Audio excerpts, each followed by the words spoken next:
The Art of War by Sun Tzu, translated by Lionel Giles. Chapter 1. Laying Plans. Sun Tzu said the art of war is of vital importance to the state. It is a matter of life and death, a road either to safety or to ruin. Hence, it is a subject of inquiry which can on no account be neglected. The art of war, then, is governed by 5 constant factors to be taken into account in one's deliberations when seeking to determine the conditions obtaining in the field. These are 1. The moral law, 2. Heaven, 3. Earth, 4. The commander, 5. Method and discipline. The moral law causes the people to be in complete accord with their ruler, so that they will follow him regardless of their lives, undismayed by any danger. Heaven signifies night and day, cold and heat, times and seasons. Earth comprises distances, great and small, danger and security, open ground and narrow passes, the chances of life and death.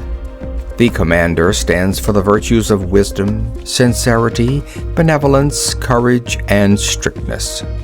By method and discipline are to be understood the marshalling of the army and its proper subdivisions, the graduations of rank among the officers, the maintenance of roads by which supplies may reach the army, and the control of military expenditure.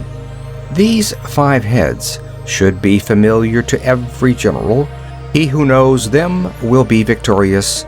He who knows them not will fail. Therefore, in your deliberations when seeking to determine the military conditions, let them be made the basis of a comparison in this wise. 1. Which of the 2 sovereigns is imbued with the moral law? 2. Which of the 2 generals has most ability? 3. With whom lie the advantages derived from heaven and earth? 4. On which side is discipline more rigorously enforced? 5. Which army is stronger? 6. On which side are officers and men more highly trained? 7. In which army is there the greater constancy both in reward and punishment? By means of these 7 considerations, I can forecast victory or defeat. The general that hearkens to my counsel and acts upon it will conquer. Let such a one be retained in command. The general that hearkens not to my counsel nor acts upon it will suffer defeat. Let such a one be dismissed. While heeding the profit of my counsel, avail yourself also of any helpful circumstances over and beyond the ordinary rules. According as circumstances are favorable, one should modify one's plans.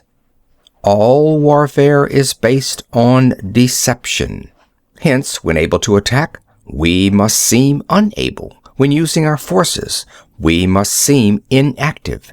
When we are near, we must make the enemy believe we are far away. When far away, we must make him believe we are near. Hold out baits to entice the enemy, feign disorder, and crush him. If he is secure at all points, be prepared for him. If he is in superior strength, evade him. If your opponent is of choleric temper, seek to irritate him. Pretend to be weak, that he may grow arrogant. If he is taking his ease, give him no rest. If his forces are united, separate them. Attack him where he is unprepared. Appear where you are not expected. These military devices leading to victory must not be divulged beforehand. Now the general who wins a battle makes many calculations in his temple ere the battle is fought. The general who loses a battle makes but few calculations beforehand. Thus do many calculations lead to victory, and few calculations to defeat. How much more no calculation at all? It is by attention to this point that I can foresee who is likely to win or lose. End of chapter 1.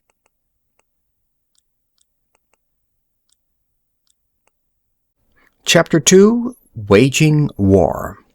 Sun Tzu says, "In the operations of war, where there are in the field 1,000 swift chariots, as many heavy chariots, and 100,000 mail-clad soldiers, with provisions enough to carry them 1,000 li, the expenditure at home and at the front, including entertainment of guests, small items such as glue and paint, and sums spent on chariots and armor, will reach the total of 1,000 ounces of silver per day. Such is the cost of raising an army of 100,000 men." When you engage in actual fighting, if victory is long in coming, then men's weapons will grow dull and their ardor will be damped. If you lay siege to a town, you will exhaust your strength.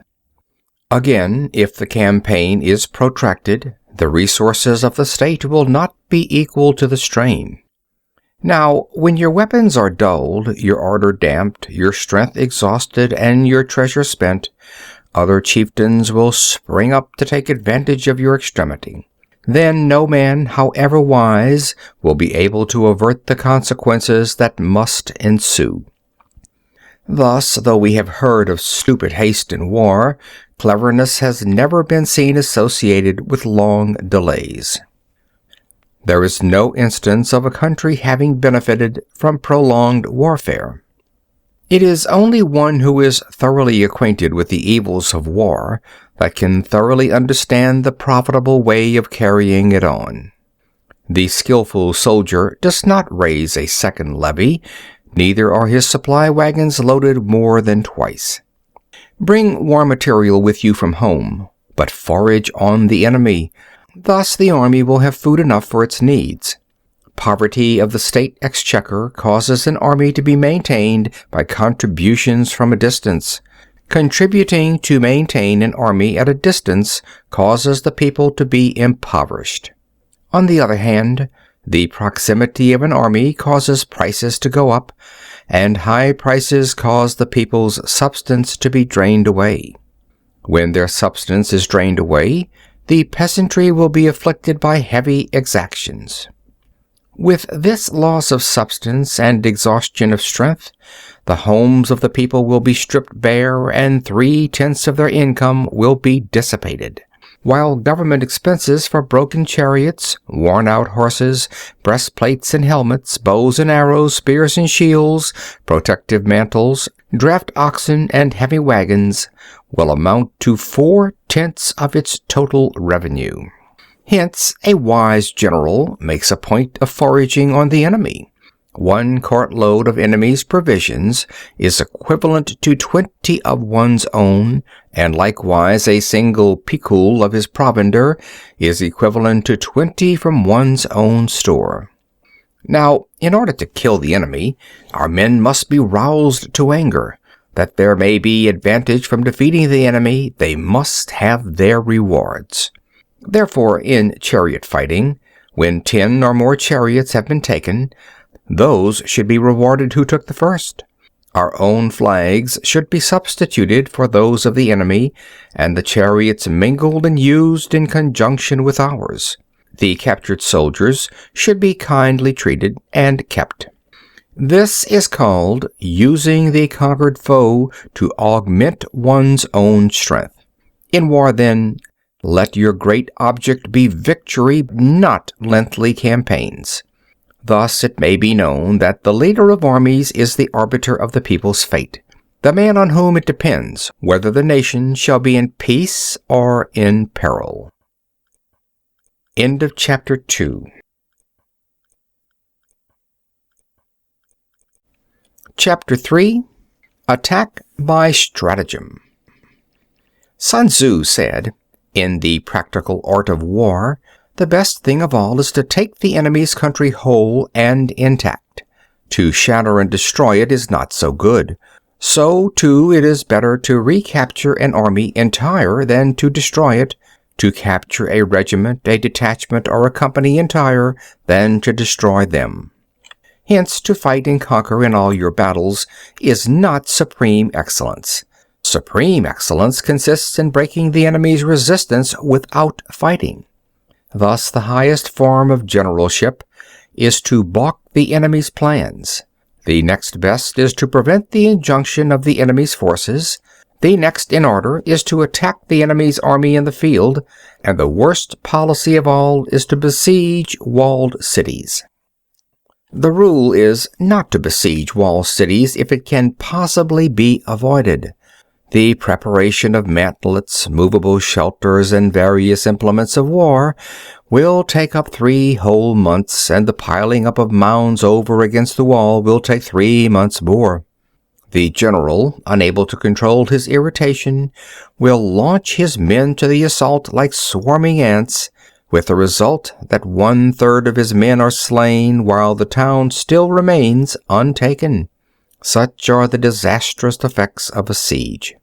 Therefore, the skillful leader subdues the enemy's troops without any fighting. He captures their cities without laying siege to them. He overthrows their kingdom without lengthy operations in the field. With his forces intact, he will dispute the mastery of the empire, and thus, without losing a man, his triumph will be complete. This is the method of attacking by stratagem. It is the rule in war, if our forces are 10 to the enemy's 1, to surround him; if 5 to 1, to attack him; if twice as numerous, to divide our army into 2. If equally matched, we can offer battle.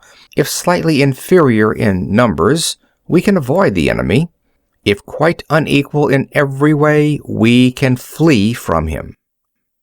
Hence, though an obstinate fight may be made by a small force, in the end it must be captured by the larger force.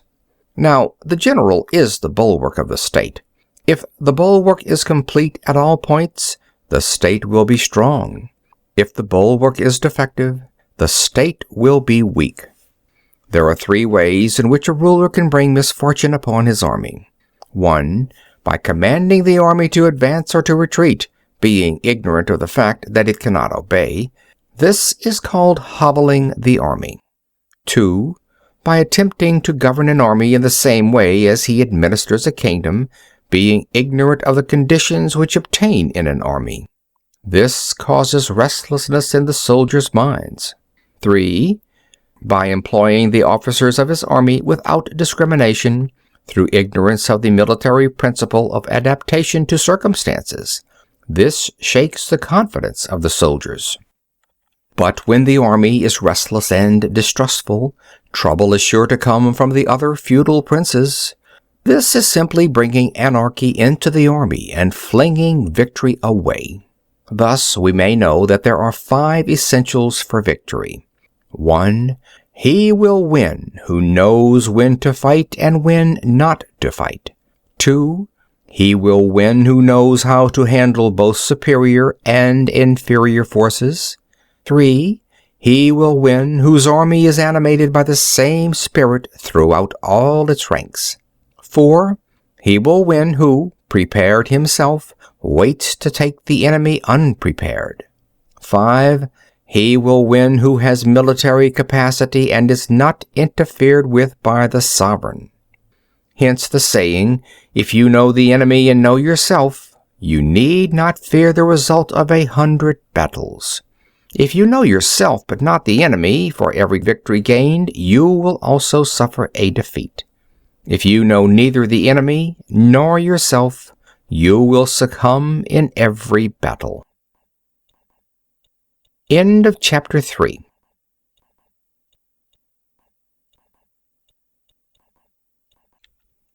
Chapter 4. Tactical Dispositions. Sun Tzu said, "The good fighters of old first put themselves beyond the possibility of defeat, and then waited for an opportunity of defeating the enemy. To secure ourselves against defeat lies in our own hands, but the opportunity of defeating the enemy is provided by the enemy himself. Thus the good fighter is able to secure himself against defeat, but cannot make certain of defeating the enemy. Hence the saying, One may know how to conquer without being able to do it. Security against defeat implies defensive tactics. Ability to defeat the enemy means taking the offensive. Standing on the defensive indicates insufficient strength. Attacking, a superabundance of strength. The general who is skilled in defense hides in the most secret recesses of the earth. He who is skilled in attack flashes forth from the topmost heights of heaven. Thus, on the one hand, we have the ability to protect ourselves, on the other, a victory that is complete.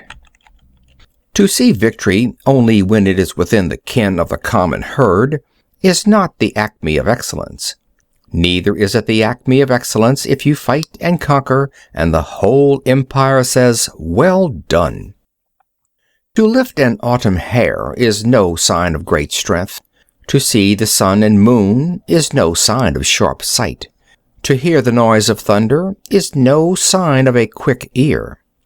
What the ancients called a clever fighter is one who not only wins but excels in winning with ease. Hence his victories bring him neither reputation for wisdom nor credit for courage. He wins his battles by making no mistakes. Making no mistakes is what establishes the certainty of victory, for it means conquering an enemy that is already defeated. Hence, the skillful fighter puts himself into a position which makes defeat impossible, and does not miss the moment for defeating the enemy. Thus it is that in war, the victorious strategist only seeks battle after the victory has been won, whereas he who is destined to defeat first fights and afterwards looks for victory. The consummate leader cultivates the moral law and strictly adheres to method and discipline. Thus it is in his power to control success. In respect of military method, we have firstly, measurement, secondly, estimation of quantity, thirdly, calculation, fourthly, balancing of chances, fifthly, victory. Measurement owes its existence to earth, estimation of quantity to measurement, calculation to estimation of quantity, balancing of chances to calculation, and victory to balancing of chances. A victorious army opposed to a routed one is as a pound's weight placed in the scale against a single grain. The onrush of a conquering force is like the bursting of pent-up waters into a chasm 1,000 fathoms deep. End of chapter 4. Chapter 5. Energy. Sun Tzu said, "The control of a large force is the same principle as the control of a few men. It is merely a question of dividing up their numbers. Fighting with a large army under your command is nowise different from fighting with a small one. It is merely a question of instituting signs and signals. To ensure that your whole host may withstand the brunt of the enemy's attack and remain unshaken, this is effected by maneuvers direct and indirect. That the impact of your army may be like a grindstone dashed against an egg, this is effected by the science of weak points and strong. In all fighting, the direct method may be used for joining battle, but indirect methods will be needed in order to secure victory.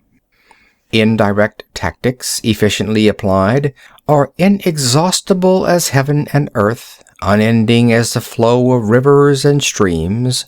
Like the sun and moon, they end but to begin anew. Like the 4 seasons, they pass away to return once more. There are not more than 5 musical notes, yet the combination of these 5 give rise to more melodies than can ever be heard.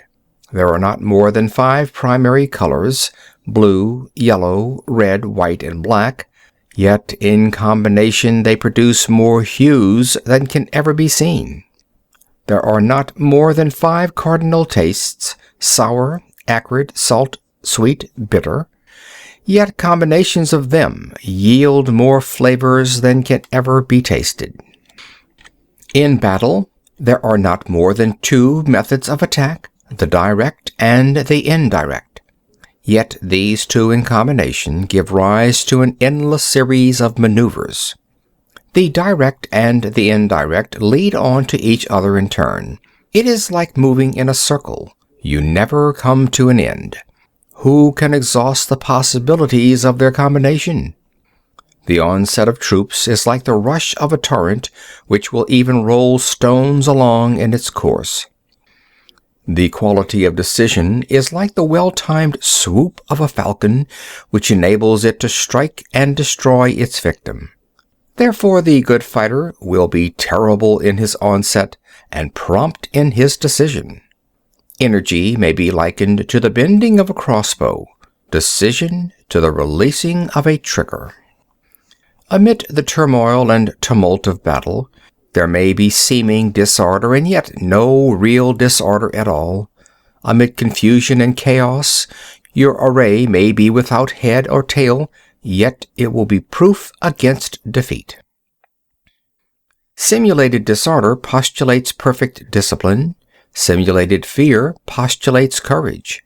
Simulated weakness postulates strength. Hiding order beneath the cloak of disorder is simply a question of subdivision. Concealing courage under a show of timidity presupposes a fund of latent energy. Masking strength with weakness is to be effected by tactical dispositions. Thus, one who is skillful at keeping the enemy on the move maintains deceitful appearances, according to which the enemy will act. He sacrifices something that the enemy may snatch at it. By holding out baits, he keeps him on the march. Then, with a body of picked men, he lies in wait for him. The clever combatant looks to the effect of combined energy and does not require too much from individuals, hence his ability to pick out the right men and utilize combined energy. When he utilizes combined energy, his fighting men become, as it were, like unto rolling logs or stones, for it is the nature of a log or stone to remain motionless on level ground and to move when on a slope. If four-cornered, to come to a standstill, but if round-shaped, to go rolling down. Thus the energy developed by good fighting men is as the momentum of a round stone rolled down a mountain thousands of feet in height. So much on the subject of energy. End of chapter 5.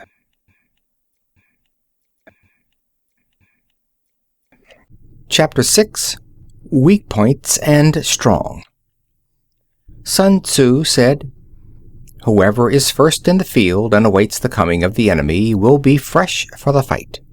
Whoever is second in the field and has to hasten to battle will arrive exhausted."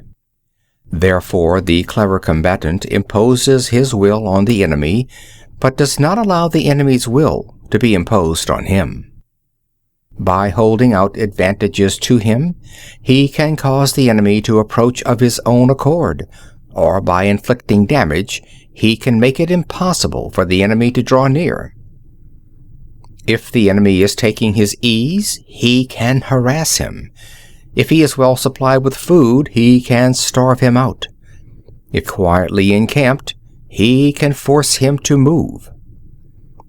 Appear at points which the enemy must hasten to defend. March swiftly to places where you are not expected. An army may march great distances without distress if it marches through country where the enemy is not. You can be sure of succeeding in your attacks if you only attack places which are undefended. You can ensure the safety of your defense if you only hold positions that cannot be attacked. Hence, that general is skillful in attack whose opponent does not know what to defend, and he is skillful in defense whose opponent does not know what to attack. O divine art of subtlety and secrecy! Through you we learn to be invisible, through you inaudible, and hence we can hold the enemy's fate in our hands. You may advance and be absolutely irresistible if you make for the enemy's weak points. You may retire and be safe from pursuit if your movements are more rapid than those of the enemy. If we wish to fight, the enemy can be forced to an engagement even though he be sheltered behind a high rampart and a deep ditch. All we need do is attack some other place that he will be obliged to relieve. If we do not wish to fight, we can prevent the enemy from engaging us even though the lines of our encampment be merely traced out on the ground. All we need do is to throw something odd and unaccountable in his way. By discovering the enemy's dispositions and remaining invisible ourselves, we can keep our forces concentrated while the enemy's must be divided. We can form a single united body, while the enemy must split up into fractions. Hence, there will be a whole pitted against several parts of a whole, which means that we shall be many to the enemy's few. And if we are able thus to attack an inferior force with a superior one, our opponents will be in dire straits. The spot where we intend to fight must not be made known, for then the enemy will have to prepare against a possible attack at several different points, and his forces being thus distributed in many directions, the numbers we shall have to face at any given point will be proportionately few. For should the enemy strengthen his van, he will weaken his rear. Should he strengthen his rear, he will weaken his van. Should he strengthen his left, he will weaken his right. Should he strengthen his right, he will weaken his left. If he sends reinforcements everywhere, he will everywhere be weak. Numerical weakness comes from having to prepare against possible attacks. Numerical strength from compelling our adversary to make these preparations against us. Knowing the place and the time of the coming battle, we may concentrate from the greatest distances in order to fight. But if neither time nor place be known, then the left wing will be impotent to succor the right equally impotent to succor the left, the van unable to relieve the rear, or the rear to support the van.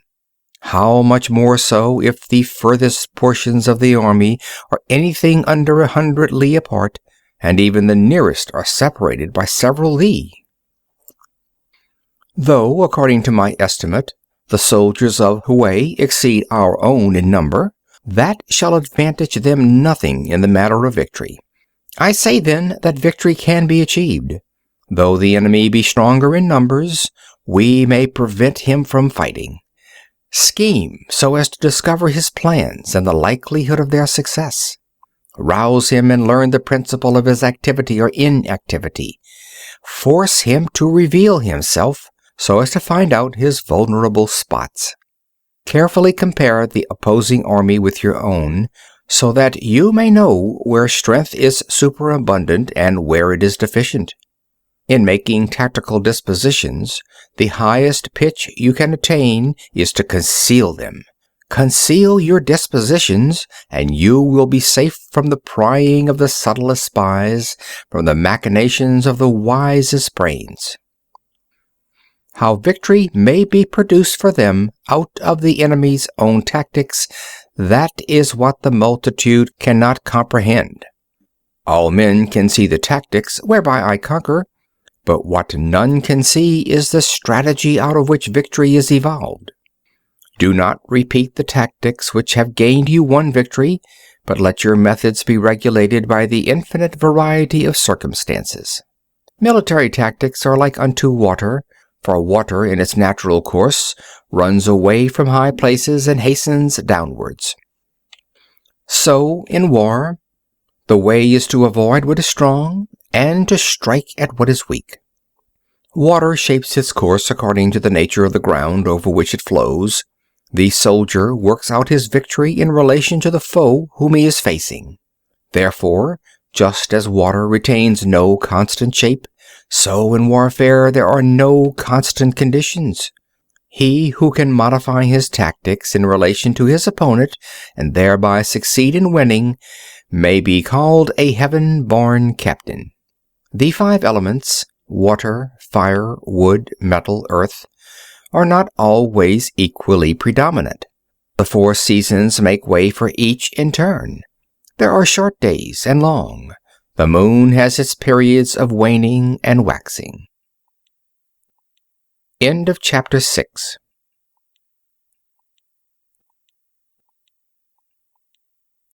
Chapter 7.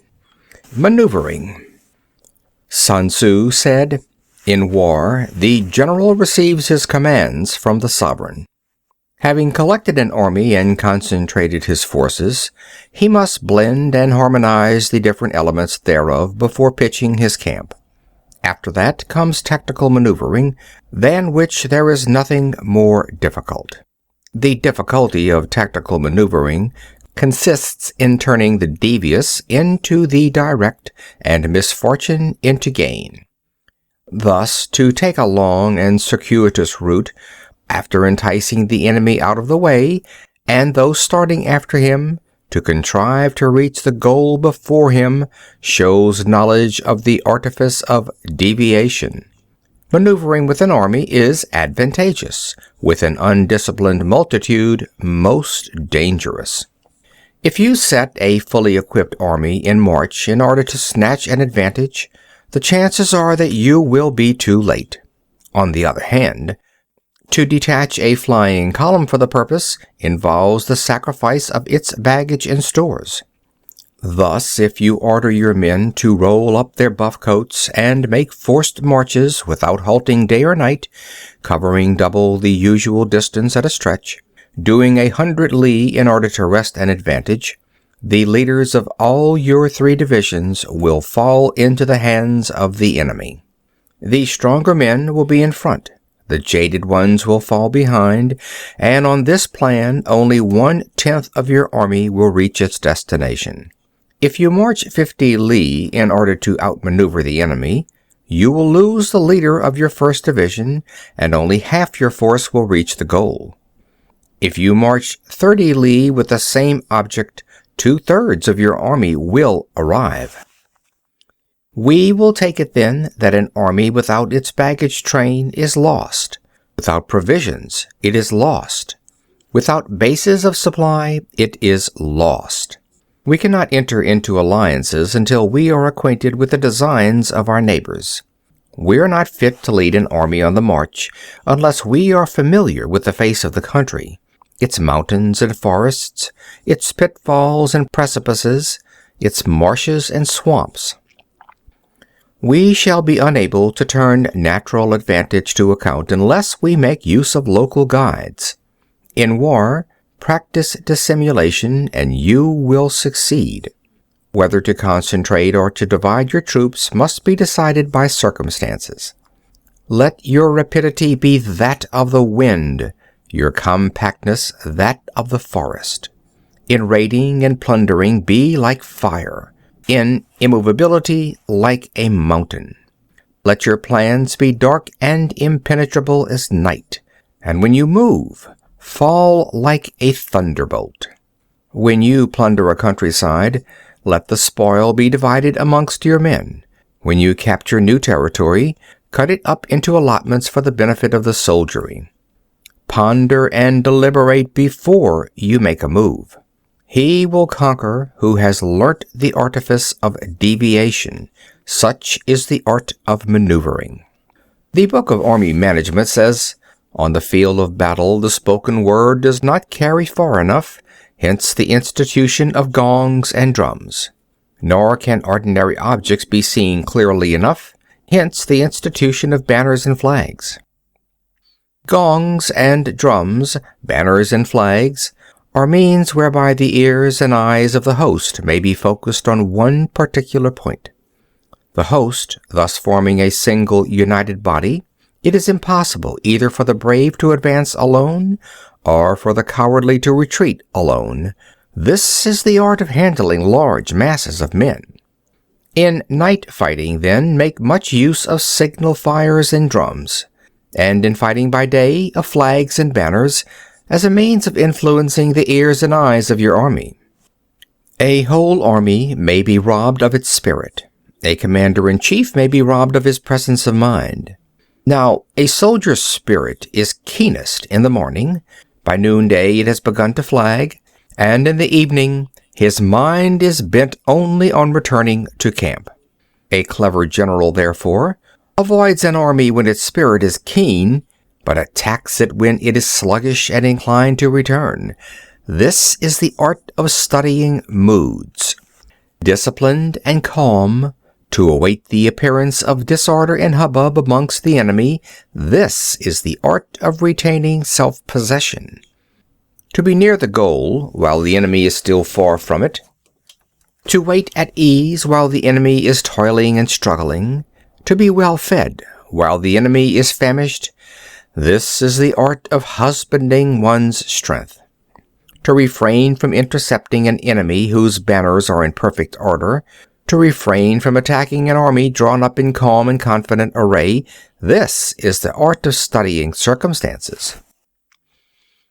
It is a military axiom not to advance uphill against the enemy, nor to oppose him when he comes downhill. Do not pursue an enemy who simulates flight. Do not attack soldiers whose temper is keen. Do not swallow bait offered by the enemy.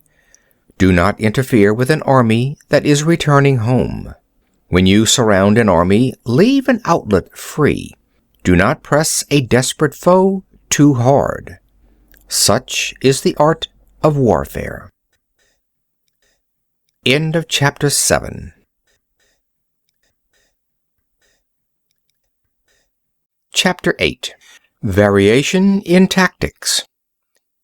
Sun Tzu said, "In war, the general receives his commands from the sovereign, collects his army, and concentrates his forces. When in difficult country, do not encamp. In country where high roads intersect, join hands with your allies. Do not linger in dangerously isolated positions. In hemmed-in situations, you must resort to stratagem. In desperate position, you must fight. There are roads which must not be followed, armies which must be not attacked, towns which must not be besieged, positions which must not be contested, commands of the sovereign which must not be obeyed."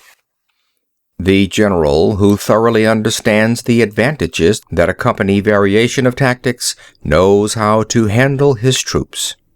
The general who does not understand these may be well acquainted with the configuration of the country, yet he will not be able to turn his knowledge to practical account.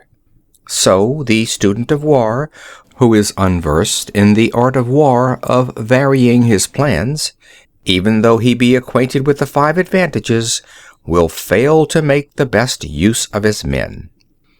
Hence the wise leader's plans, considerations of advantage and of disadvantage will be blended together.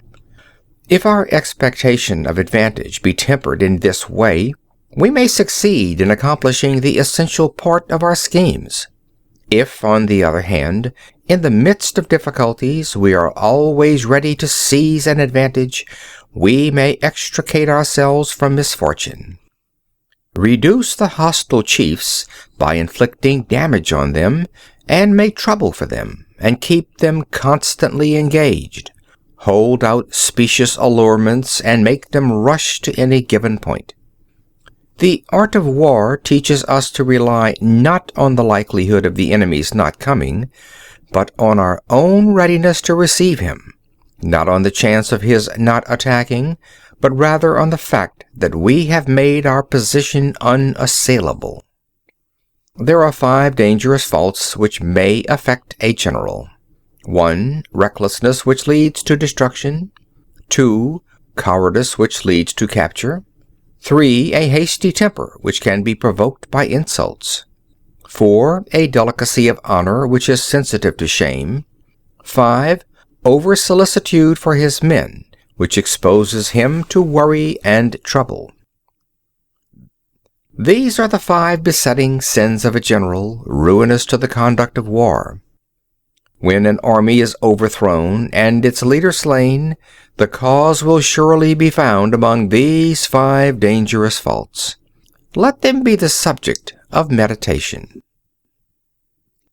End of chapter 8. Chapter 9. The Army on the March. Sun Tzu said, "We come now to the question of encamping the army and observing signs of the enemy. Pass quickly over mountains and keep in the neighborhood of valleys. Camp in high places facing the sun. Do not climb heights in order to fight. So much for mountain warfare." After crossing a river, you should get far away from it. When an invading force crosses a river in its onward march, do not advance to meet it in midstream. It will be best to let half the army get across and then deliver your attack. If you are anxious to fight, you should not go to meet the invader near a river which he has to cross. Moor your craft higher up than the enemy and facing the sun. Do not move upstream to meet the enemy. So much for river warfare. In crossing salt marshes, your sole concern should be to get over them quickly without any delay. If forced to fight in a salt marsh, you should have water and grass near you, and get your back to a clump of trees. So much for operations in salt marshes.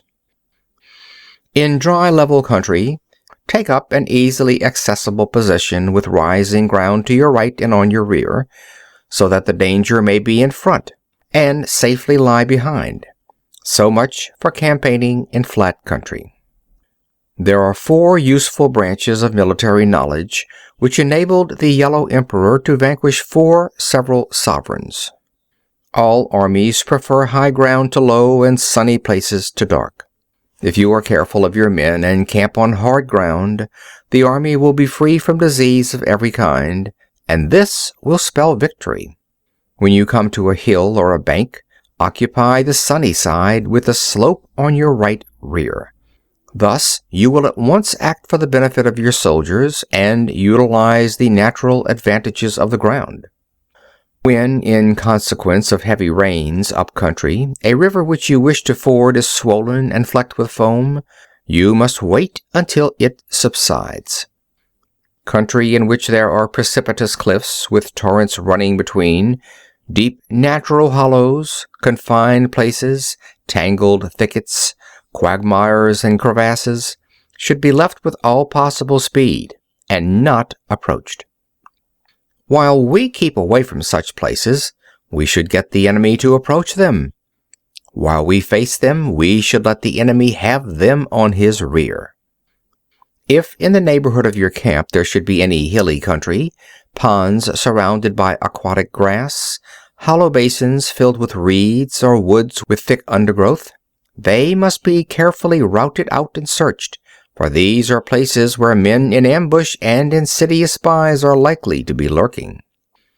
When the enemy is close at hand and remains quiet, he is relying on the natural strength of his position. When he keeps aloof and tries to provoke a battle, he is anxious for the other side to advance. If his place of encampment is easy of access, he is tendering a bait. Movement amongst the trees of a forest shows that the enemy is advancing. The appearance of a number of screens in the midst of thick grass means that the enemy wants to make us suspicious. The rising of birds in their flight is the sign of an ambuscade. Startled beasts indicate that a sudden attack is coming. When there is dust rising in a high column, it is the sign of chariots advancing. When the dust is low but spread over a wide area, it betokens the approach of infantry. When it branches out in different directions, it shows that parties have been sent to collect firewood. A few clouds of dust moving to and fro signify that the army is encamping. Humble words and increased preparations are signs that the enemy is about to advance. Violent language and driving forward as if to attack are signs that he will retreat. When the light chariots come out first and take up position on the wings, it is a sign that the enemy is forming for battle. Peace proposals unaccompanied by a sworn covenant indicate a plot. When there is much running about and the soldiers fall into rank, it means that the critical moment has come. When some are seen advancing and some retreating, it is a lure. When the soldiers stand leaning on their spears, they are faint from want of food. If those who are sent to draw water begin by drinking themselves, the army is suffering from thirst. If the enemy sees an advantage to be gained and makes no effort to secure it, the soldiers are exhausted. If birds gather on any spot, it is unoccupied. Clamor by night betokens nervousness. If there is disturbance in the camp, the general's authority is weak. If the banners and flags are shifted about, sedition is afoot. If the officers are angry, it means that the men are weary. When an army feeds its horses with grain and kills its cattle for food, and when the men do not hang their cooking pots over the campfires, showing that they will not return to their tents, you may know that they are determined to fight to the death. The sight of men whispering together in small knots or speaking in subdued tones points to disaffection amongst the rank and file.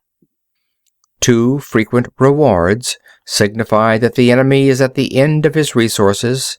Too many punishments betray a condition of dire distress. To begin by bluster, but afterwards to take fright at the enemy's numbers, shows a supreme lack of intelligence. When envoys are sent with compliments in their mouths, it is a sign that the enemy wishes for a truce. If the enemy's troops march up angrily and remain facing ours for a long time without either joining battle or taking themselves off again, the situation is one that demands great vigilance and circumspection. If our troops are no more in number than the enemy, that is amply sufficient. It only means that no direct attack can be made. What we can do is simply to concentrate all our available strength, keep a close watch on the enemy, and obtain reinforcements. He who exercises no forethought but makes light of his opponents is sure to be captured by them. If soldiers are punished before they have grown attached to you, they will not prove submissive, and unless submissive, then will be practically useless. If, when soldiers have become attached to you, punishments are not enforced, they will still be useless. Therefore, soldiers must be treated in the first instance with humanity, but kept under control by means of iron discipline. This is a certain road to victory. If in training soldiers commands are habitually enforced, the army will be well disciplined. If not, its discipline will be bad. If a general shows confidence in his men but always insists on his orders being obeyed, the gain will be mutual. End of chapter 9.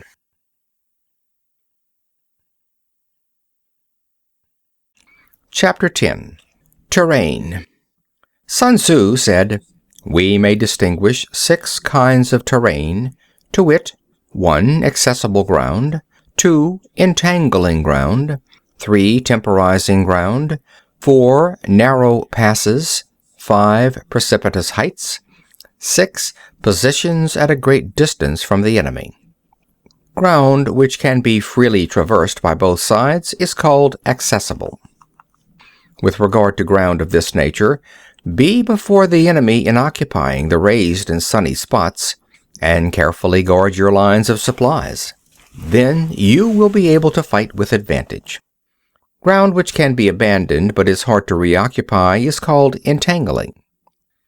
From a position of this sort, if the enemy is unprepared, you may sally forth and defeat him. But if the enemy is prepared for your coming, and you fail to defeat him, then, return being impossible, disaster will ensue. When the position is such that neither side will gain by making the first move, it is called temporizing ground. In a position of this sort, even though the enemy should offer us an attractive bait, it will be advisable not to stir forth, but rather to retreat, thus enticing the enemy in his turn. Then, when part of his army is come out, we may deliver our attack with advantage. With regard to narrow passes, if you can occupy them first, let them be strongly garrisoned and await the advent of the enemy. Should the army forestall you in occupying a pass, do not go after him if the pass is fully garrisoned, but only if it is weakly garrisoned. With regard to precipitous heights, if you are beforehand with your adversary, you should occupy the raised and sunny spots and there wait for him to come up. If the enemy has occupied them before you, do not follow him, but retreat and try to entice him away. If you are situated at a great distance from the enemy, and the strength of the two armies is equal, it is not easy to provoke a battle, and fighting will be to your disadvantage. These 6 are the principles connected with earth. The general who has attained a responsible post must be careful to study them. Now, an army is exposed to 6 several calamities, not arising from natural causes, but from faults for which the general is responsible. These are 1. Flight, 2. Insubordination, 3. Collapse, 4. Ruin, 5. Disorganization, 6. Rout. Other conditions being equal, if one force is hurled against another 10 times its size, the results will be the flight of the former. When the common soldiers are too strong and their officers too weak, the result is insubordination. When the officers are too strong and the common soldiers too weak, the result is collapse. When the higher officers are angry and insubordinate, and on meeting the enemy give battle on their own account from a feeling of resentment, before the commander-in-chief can tell whether or not he is in a position to fight, the result is ruin. When the general is weak and without authority, when his orders are not clear and distinct, when there are no fixed duties assigned to officers and men, and the ranks are formed in a slovenly, haphazard manner, the result is utter disorganization.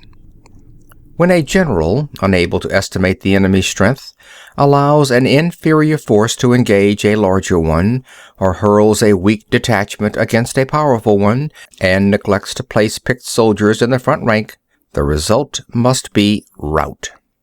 There are 6 ways of courting defeat, which must be carefully noted by the general who has attained a responsible post. The natural formation of the country is the soldier's best ally, but a power of estimating the adversary, of controlling the force of victory, and of shrewdly calculating difficulties, dangers, and distances, constitutes the test of a great general.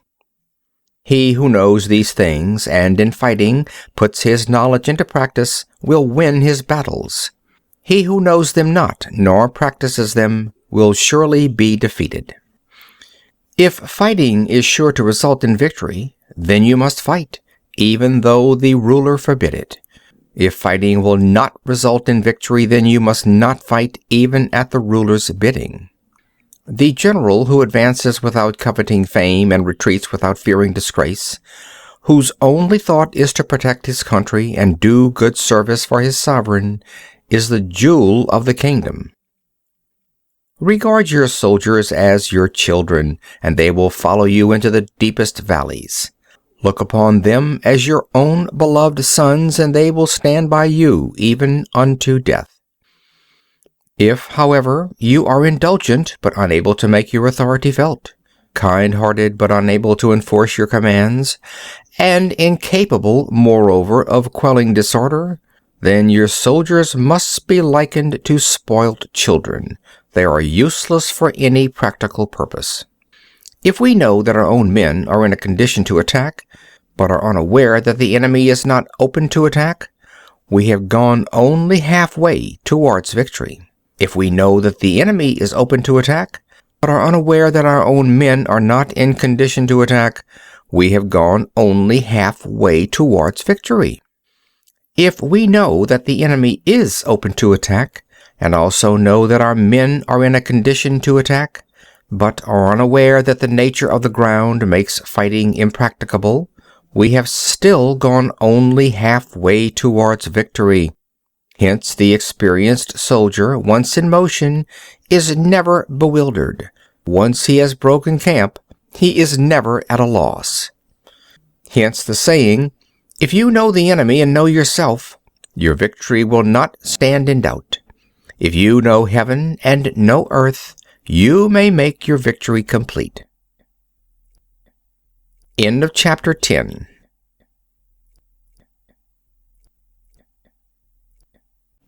Chapter 11. The 9 Situations. Sun Tzu said, "The art of war recognizes 9 varieties of ground: dispersive ground, facile ground, contentious ground, open ground, ground of intersecting highways, serious ground, difficult ground, hemmed-in ground, desperate ground." When a chieftain is fighting in his own territory, it is dispersive ground. When he has penetrated into hostile territory, but to no great distance, it is facile ground. Ground the possession of which imports great advantage to either side is contentious ground. Ground on which each side has liberty of movement is open ground. Ground which forms the key to 3 contiguous states, so that he who occupies it first has most of the empire at his command, is a ground of intersecting highways. When an army has penetrated into the heart of a hostile country, leaving a number of fortified cities in its rear, it is serious ground. Mountain forests, rugged steeps, marshes, and fens, all country that is hard to traverse, this is difficult ground. Ground which is reached through narrow gorges and from which we can only retire by tortuous paths, so that a small number of the enemy would suffice to crush a large body of our men, this is hemmed-in ground. Ground on which we can only be saved from destruction by fighting without delay is desperate ground. On dispersive ground, therefore, fight not. On facile ground, halt not. On contentious ground, attack not. On open ground, do not try to block the enemy's way. On the ground of intersecting highways, join hands with your allies. On serious ground, gather in plunder. In difficult ground, keep steadily on the march. On hemmed-in ground, resort to stratagem. On desperate ground, fight. Those who were called skillful leaders of old knew how to drive a wedge between the enemy's front and rear, to prevent cooperation between his large and small divisions, to hinder the good troops from rescuing the bad, the officers from rallying their men. When the enemy's men were united, they managed to keep them in disorder. When it was to their advantage, they made a forward move. When otherwise, they stopped still. If asked how to cope with a great host of the enemy in orderly array and on the point of marching to the attack, I should say, begin by seizing something which your opponent holds dear. Then he will be amenable to your will. Rapidity is the essence of war. Take advantage of the enemy's unreadiness. Make your way by unexpected routes and attack unguarded spots. The following are the principles to be observed by an invading force. The further you penetrate into a country, the greater will be the solidarity of your troops, and thus the defenders will not prevail against you. Make forays in fertile country in order to supply your army with food. Carefully study the well-being of your men and do not overtax them. Concentrate your energy and hoard your strength. Keep your army continually on the move and devise unfathomable plans. Throw your soldiers into positions whence there is no escape, and they will prefer death to flight. If they will face death, there is nothing they may not achieve. Officers and men alike will put forth their uttermost strength. Soldiers, when in desperate straits, lose the sense of fear. If there is no place of refuge, they will stand firm. If they are in hostile country, they will show a stubborn front. If there is no help for it, they will fight hard. Thus, without waiting to be marshaled, the soldiers will be constantly on the qui vive, without waiting to be asked, and they will do your will without restrictions. They will be faithful. Without giving orders, they can be trusted. Prohibit the taking of omens and do away with superstitious doubts. Then, until death itself comes, no calamity need be feared. If our soldiers are not overburdened with money, it is not because they have a distaste for riches. If their lives are not unduly long, it is not because they are disinclined to longevity. On the day they are ordered out to battle, your soldiers may weep, those sitting up bedewing their garments, and those lying down, letting the tears run down their cheeks. But let them once be brought to bay, and they will display the courage of a Chu or Kuei. The skillful tactician may be likened to a shuijan. Now the shuijan is a snake that is found in the Cheung Mountains. Strike at its head, and you will be attacked by its tail. Strike at its tail, and you will be attacked by its head. Strike at its middle, and you will be attacked by head and tail both. Asked if an army can be made to imitate the shuijan, I should answer yes. For the men of Wu and the men of Hui are enemies. Yet, if they are crossing a river in the same boat and are caught by a storm, they will come to each other's assistance, just as the left hand helps the right. Hence, it is not enough to put one's trust in the tethering of horses and the burying of chariot wheels in the ground. The principle on which to manage an army is to set up one standard of courage which all must reach. How to make the best of both strong and weak, that is a question involving the proper use of ground. Thus, the skillful general conducts his army just as though he were leading a single man, willy-nilly by the hand. It is the business of a general to be quiet and thus ensure secrecy, upright and just, and thus maintain order. He must be able to mystify his officers and men by false reports and appearances, and thus keep them in total ignorance. By altering his arrangements and changing his plans, he keeps the enemy without definite knowledge. By shifting his camp and taking circuitous routes, he prevents the enemy from anticipating his purpose. At the critical moment, the leader of an army acts like one who has climbed up a height and then kicks away the ladder behind him. He carries his men deep into hostile territory before he shows his hand. He burns his boats and breaks his cooking pots. Like a shepherd driving a flock of sheep, he drives his men this way and that, and nothing knows whither he is going. To muster his host and bring it into danger, this may be termed the business of the general. The different measures suited to the 9 varieties of ground, the expediency of aggressive or defensive tactics, and the fundamental laws of human nature, these are things that must most certainly be studied. When invading hostile territory, the general principle is that penetrating deeply brings cohesion, penetrating but a short way means dispersion. When you leave your own country behind and take your army across neighborhood territory, you find yourself on critical ground. When there are means of communication on all 4 sides, the ground is one of intersecting highways. When you penetrate deeply into a country, it is serious ground. When you penetrate but a little way, it is facile ground. When you have the enemy's strongholds on your rear and narrow passes in front, it is hemmed-in ground. When there is no place of refuge at all, it is desperate ground. Therefore, on dispersive ground, I would inspire my men with unity of purpose. On facile ground, I would see that there is close connection between all parts of my army. On contentious ground, I would hurry up my rear. On open ground, I would keep a vigilant eye on my defenses. On ground of intersecting highways, I would consolidate my alliances. On serious ground, I would try to ensure a continuous stream of supplies. On difficult ground, I would keep pushing on along the road. On hemmed-in ground, I would block any way of retreat.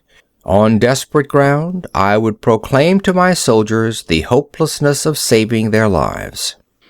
For it is the soldier's disposition to offer an obstinate resistance when surrounded, to fight hard when he cannot help himself, and to obey promptly when he has fallen into danger.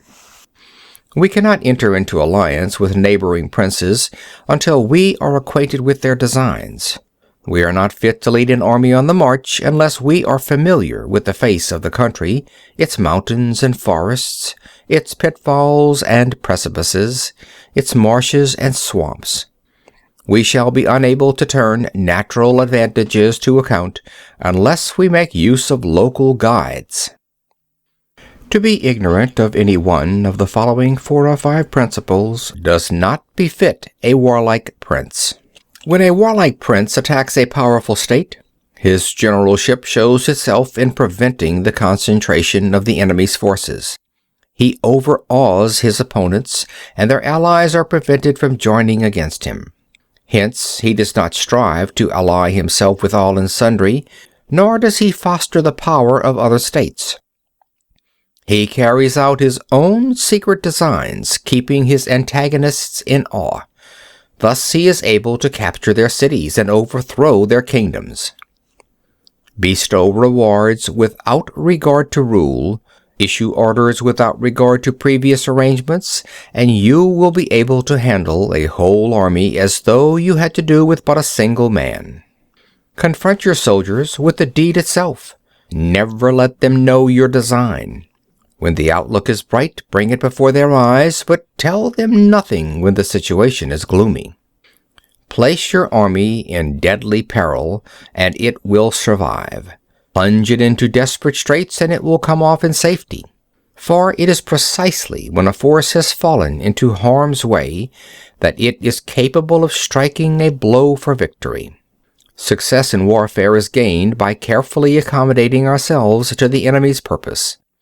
By persistently hanging on the enemy's flank, we shall succeed in the long run in killing the commander-in-chief. This is called ability to accomplish a thing by sheer cunning. On the day that you take up your command, block the frontier passes, destroy the official tallies, and stop the passage of all emissaries. Be stern in the council chamber so that you may control the situation. If the enemy leaves the door open, you must rush in. Forestall your opponent by seizing what he holds dear, and subtly contrive to time his arrival on the ground. Walk in the path defined by rule, and accommodate yourself to the enemy until you can fight a decisive battle.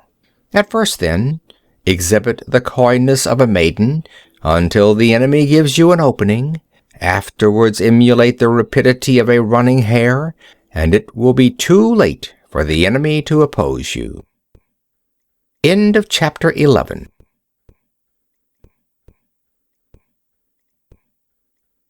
Chapter 12. The attack by fire. Sun Tzu said there are 5 ways of attacking with fire. The first is to burn soldiers in their camp. The second is to burn stores. The third is to burn baggage trains.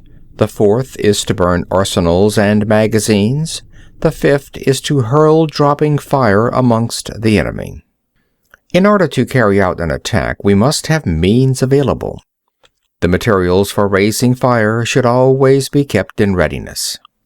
There is a proper season for making attacks with fire, and special days for starting a conflagration. The proper season is when the weather is very dry. The special days are those when the moon is in the constellations of the sieve, the wall, the wing, or the crossbar, for these 4 are all days of rising wind. In attacking with fire, one should be prepared to meet 5 possible developments. 1. When fire breaks out inside the enemy's camp, respond at once with an attack from without. 2. If there is an outbreak of fire but the enemy's soldiers remain quiet, bide your time and do not attack. 3. When the force of the flames has reached its height, follow it up with an attack if that is practicable. If not, stay where you are. 4. If it is possible to make an assault with fire from without, do not wait for it to break out within, but deliver your attack at a favorable moment. 5. When you start a fire, be to windward of it. Do not attack from the leeward. A wind that rises in the daytime lasts long, but a night breeze soon falls. In every army, the 5 developments connected with fire must be known. The movements of the stars calculated, and a watch kept for the proper days.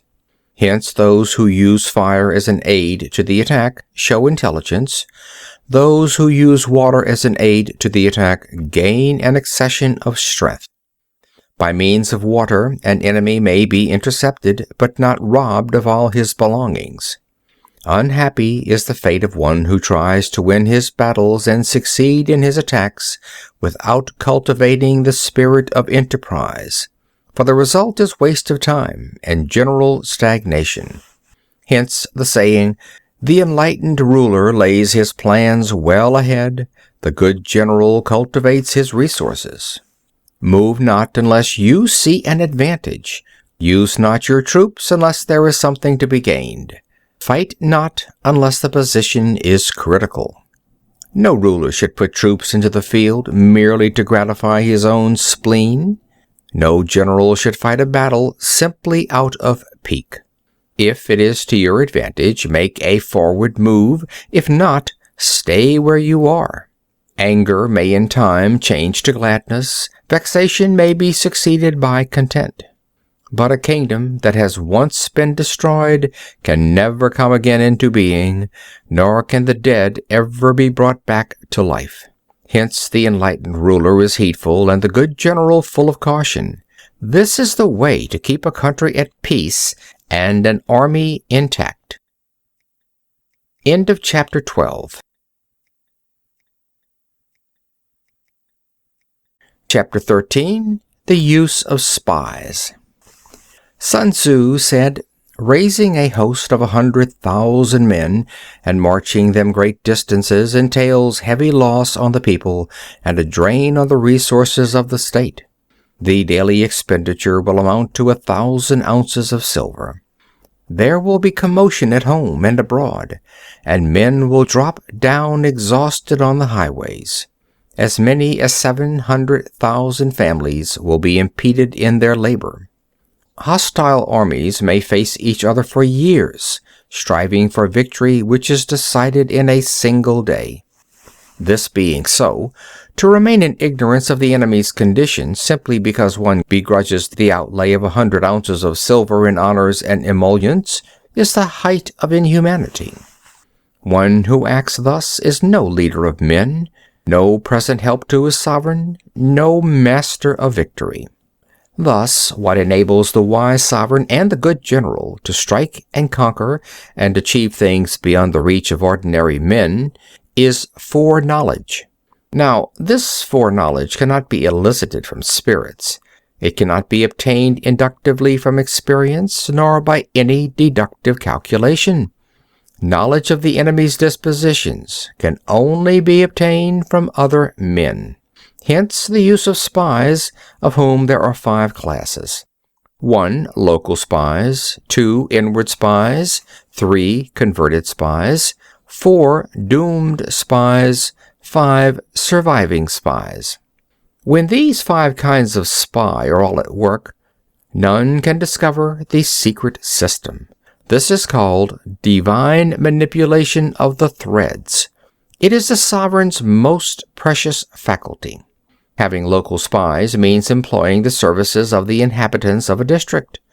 Having inward spies, making use of officials of the enemy. Having converted spies, getting hold of the enemy's spies and using them for our purposes. Having doomed spies, doing certain things openly for purposes of deception, and allowing our spies to know of them and report them to the enemy. Surviving spies, finally, are those who bring back news from the enemy's camp.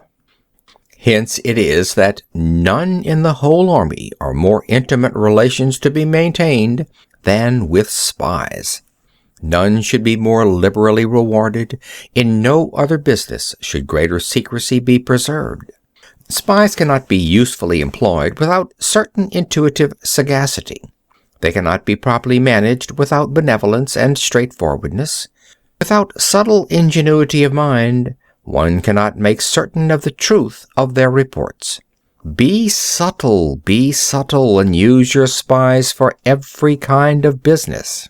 If a secret piece of news is divulged by a spy before the time is ripe, he must be put to death together with the man to whom the secret was told. Whenever the object be to crush an army, to storm a city, or to assassinate an individual, it is always necessary to begin by finding out the names of the attendants, the aides de camp, and doorkeepers and sentries of the general in command. Our spies must be commissioned to ascertain these. The enemy spies who have come to spy on us must be sought out, tempted with bribes, led away, and comfortably housed. Thus they will become converted spies and available for our service. It is through the information brought by the converted spy that we are able to acquire and employ local and inward spies. It is owing to his information, again, that we can cause the doomed spy to carry false tidings to the enemy.